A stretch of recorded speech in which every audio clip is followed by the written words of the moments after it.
আমার যা করার আছে করব। অভয়া বলিনি, অভয়া বলিনি, অভয়া বলিনি। যে কঠিন কঠোর হার না মানা লড়াই রত্না দেবী এবং শেখর বাবু দিয়ে যাচ্ছেন, এদের পা ধুয়ে জল খেলেও আমাদের তাতেও মনে হয় এদের ঋণ শোধ করা যাবে না। আমার এই রাজনৈতিক জীবনে আমি কখনো দেখিনি এই রকম মাথা উঁচু করে লড়াই। শিয়ালদার লোয়ার যখন প্রথম 14ই আগস্ট 2024 তৎকালীন মুখ্যমন্ত্রী বললেন বেহালা থেকে ওর পরিবার চাইলে 10 লাখ তো দেওয়া যেতেই পারে। সাথে সাথে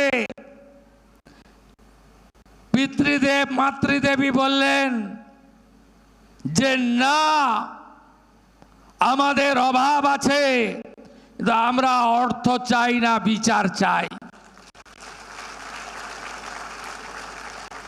আরো নজির করলেন যখন শিয়ালদা কোর্ট বলল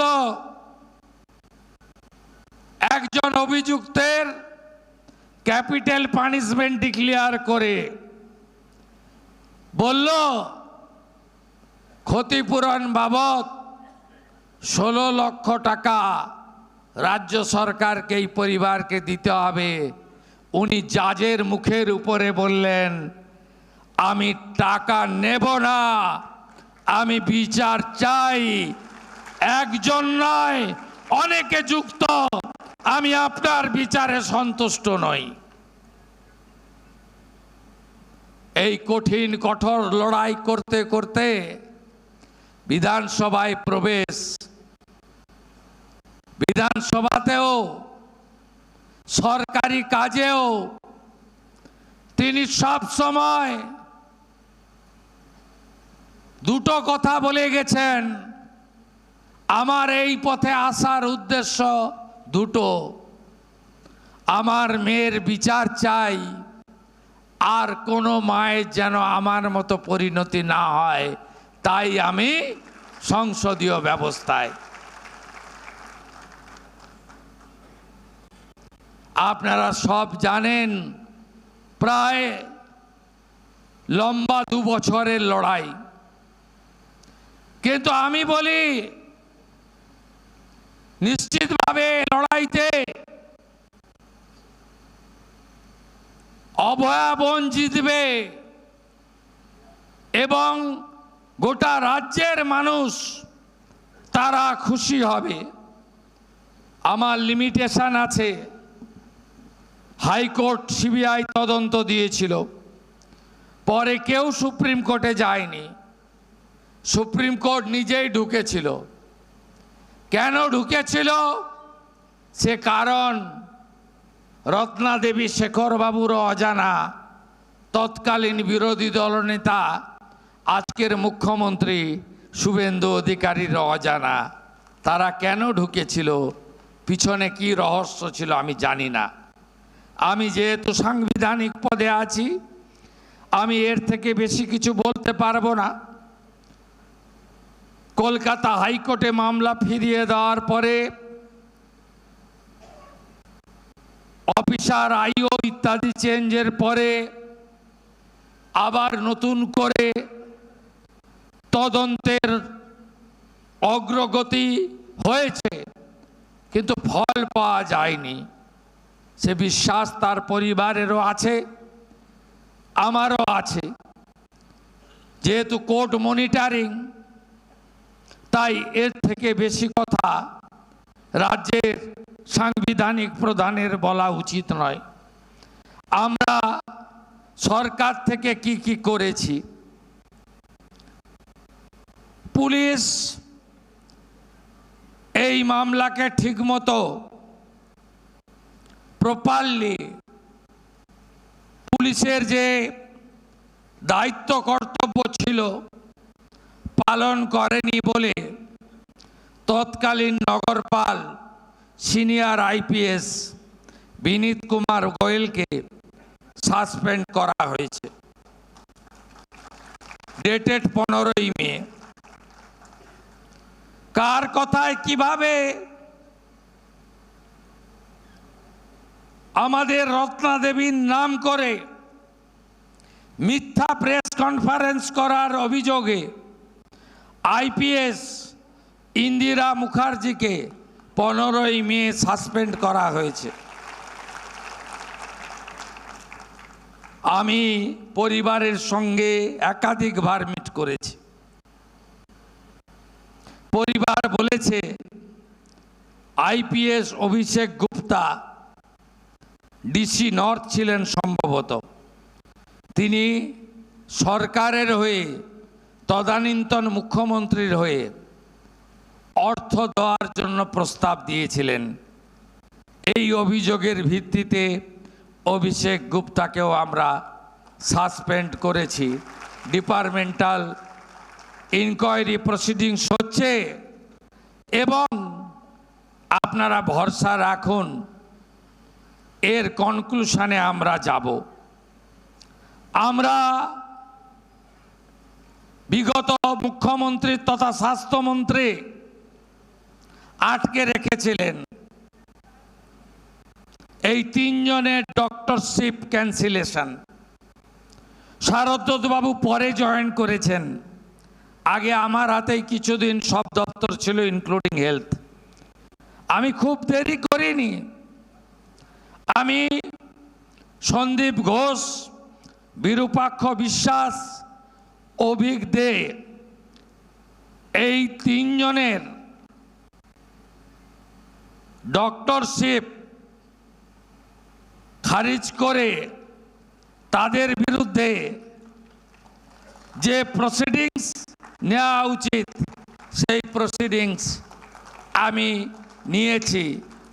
তারা জীবনে আর সার্ভিসে ফিরতে পারবেন না, ওটা অতীত হয়ে গেছে। তার সাথে সাথে আমরা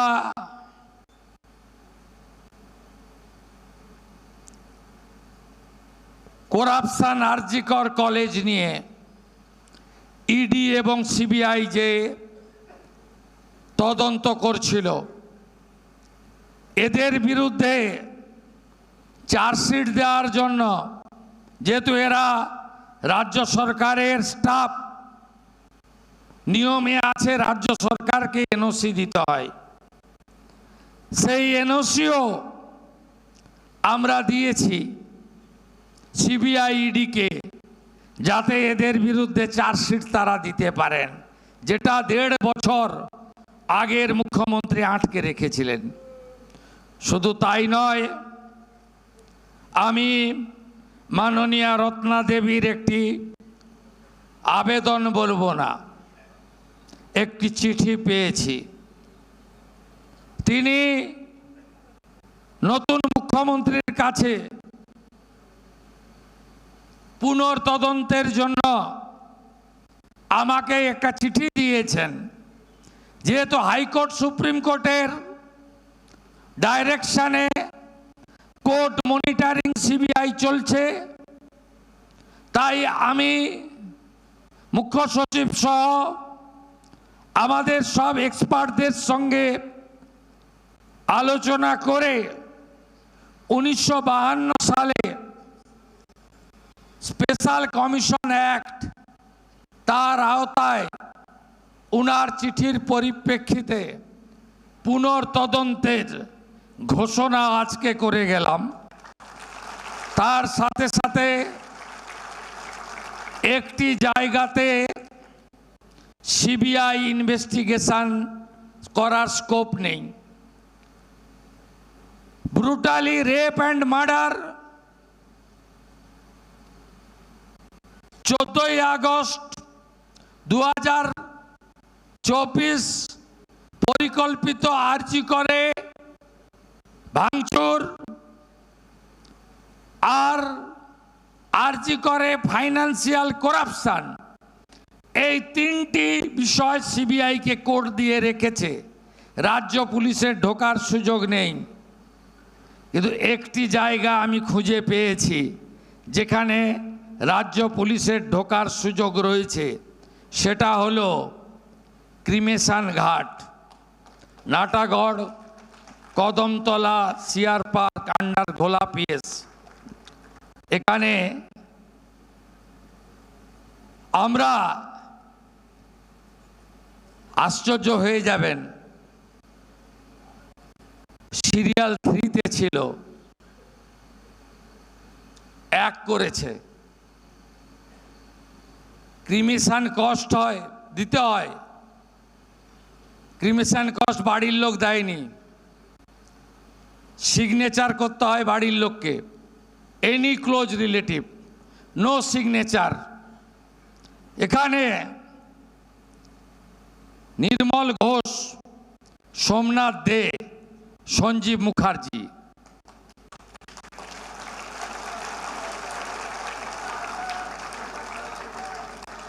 এই 3 জন এই কাণ্ড করেছেন। আমি সিপি আছে, সিপি ব্যারাকপুর হেয়ার, এটাতে সিবিআই নেই। Please start new case and take appropriate action.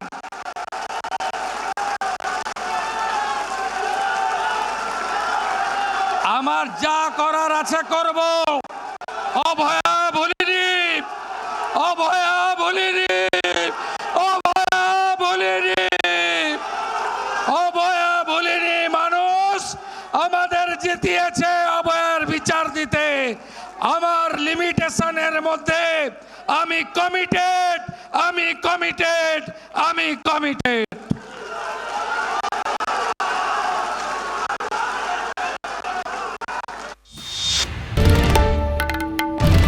বাংলার আওয়াজ, বাঙালির আবেগ, জি 24 ঘন্টা।